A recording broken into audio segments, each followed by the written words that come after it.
We love fantastical settings. Space operas where we pilot awesome starfighters in thrilling space battles, fantasy epics where we wield powerful eldritch blades, superhero stories with powered armor and vibranium shields. But when I'm running an RPG, I want more than that. I want to inspire awe. I want my world to seize the imagination. I want my players to immerse themselves completely in the experience and think of the game world as if it were a real place. And to do that, we just have to think outside the treasure chest.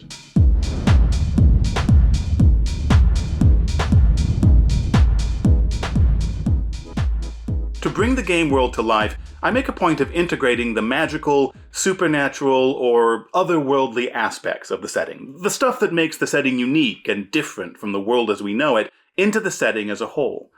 Magic in D&D, for example, shouldn't only show up in the loot piles or as the central MacGuffin of the current scenario. Instead, you should see it in the noblewomen wearing iron jewels as fashion accessories, in the stained glass windows of the church that are animated by divine magic. There should be desks that magically glow at night so the clerks can continue their work, and drinks at the local tavern should be brewed with strange alchemy. As you walk down a darkened street at night, you should see an animated broom sweep the day's grime from a granite portico. Paying attention to details like this is something that GUI Cube, the sponsors of today's video, make a point of doing in all of their adventures. In fact, for their upcoming Tomb of GYZAENGAXX adventure, they've asked the Alexandrian Discord to help them design fantastical oddities as a community challenge. In addition to bringing the environs of the tomb to vivid life, many of these will also be Easter eggs, paying homage to the classic adventurers and designers who have forged D&D's 50-year legacy. This reminds us that this magic in the set dressing can serve many purposes, whether it's in the dungeon, the city, or the wilderness. It can reinforce themes, build character, and create unique role-playing opportunities. And this isn't limited to fantasy either. When describing NPCs in Eclipse Phase, for example, I look at the transhuman technology available in the setting and then think about how people would use it in fashion. That gives me characters with prehensile hair, color-changing clothes, nictating membranes in their eyes, holographic makeup projectors that turn their faces into living art projects, and even more.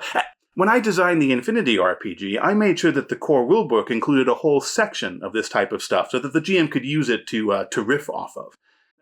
A little also goes a long way here.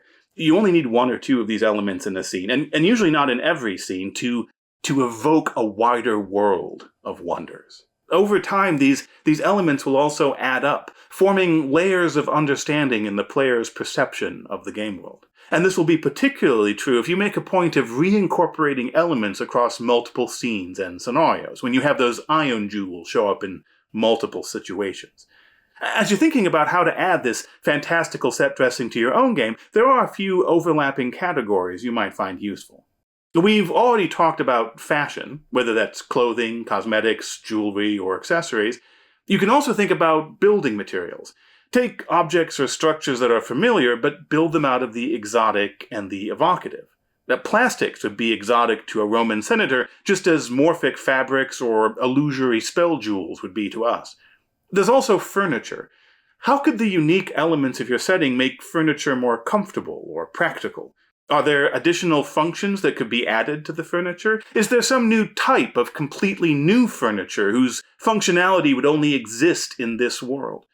For example, a century ago, nobody would have a computer desk. 1,000 years ago, no one would have a piano.